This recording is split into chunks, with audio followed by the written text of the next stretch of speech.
wouldn't have been mad if Jesus just called you a dog.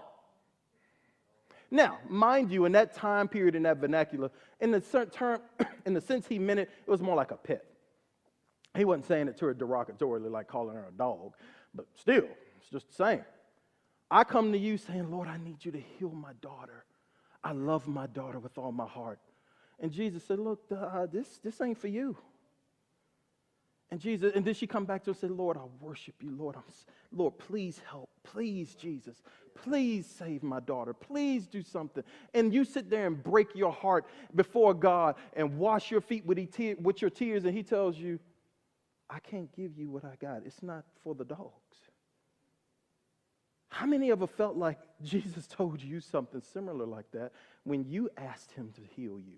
When you asked him, Lord, nobody understands me. I've prayed for you for this to end. This person keeps treating me like this. They keep treating me. I cried out to you. I called upon your name, and you won't do anything.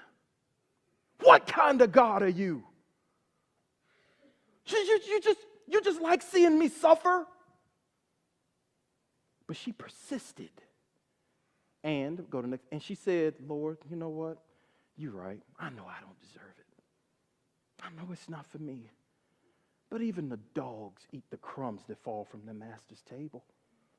And I really believe, now Jesus knew all this was going to happen, being God.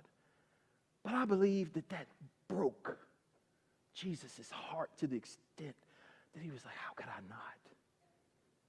And Jesus answered her and said unto her, O woman, great is thy faith. Now, we just got finished saying that without faith it is impossible to please God. And he said that her faith was great. What made her faith great? Talk to me. What made her faith great? Say again, anybody? Persistence in the fact that she was not what? Say again? Offended. She did not allow an initial rebuff to stop her from pressing through. She didn't. She kept going after God. She was like, no, I hear you, but I know your character. I know you're a good God. I know you're a God who delights in me. You're jealous for me. Your love is relentless after me. It can't stop like this. I refuse to believe I'm going back again. Lord, even the dogs eat from the crumbs of the table. And Jesus said,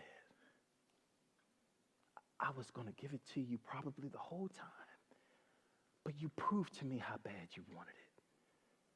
You didn't allow the stuff that's happened to you in your life to get in the way. You kept pushing. When many others said, there can't be a God, because if there was a God, he wouldn't treat me like this. He wouldn't allow me to go like this. But you pushed through, and now be it unto thee, even as thou wilt. And her daughter was made whole that very hour. Saints, at the end of the story, isn't that all that matters?